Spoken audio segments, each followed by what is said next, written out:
What's going on, City Hill family? Andrew here, your Connections pastor, and we just wanted to do these quick little videos throughout the week just to let you know that we love you, that we're here for you, to encourage you. I believe right now we are in the midst of essentially a perfect storm, and if you think about it, a perfect storm, the first thing that may come to mind is like something that's disastrous, like all the everything kind of comes together to achieve something that's disastrous, but I think it's the opposite. I think right now we are truly in the middle of a perfect storm to be the light. That is one of our mottos as a church. Pastor Justin says all the time, we are to be the light.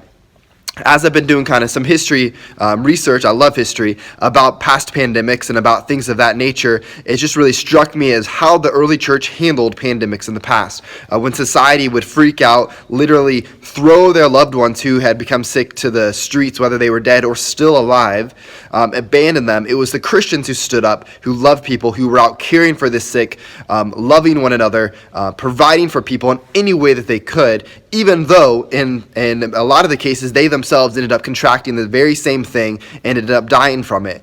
I believe when we first think about it, I was like, okay, why would they do that? I believe the answer lies in John. John 13 says that, so now I'm giving you a new commandment. This is from Jesus himself. Love each other just as I have loved you. Love each other. Your love for one another will prove to the world that you are my disciples. And I believe that's evident if you look through history and all the times of suffering when society abandoned and panicked and went crazy, the Christians stood up because they had a hope, they had a blessed assurance, they were not afraid, they were meeting each other's needs, taking care of one another, and then also people who weren't even Christians loving each other. And because of that, Christianity grew, people grew in faith, the church grew because Christians were willing to step up, step out. And so I encourage you right now, be the light, whatever that means, whether it's calling up a neighbor, going toilet paper shopping, sharing some toilet paper, experiencing social distancing, which, by the way, someone needs to let my kids know, like, they really have not got the memo.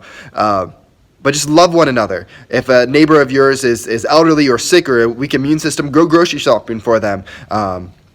Whatever the case may be, reach out to a church member, love one another. I believe right now we are in the midst of a perfect storm to share the gospel with our communities. I love you guys. Have a blessed week.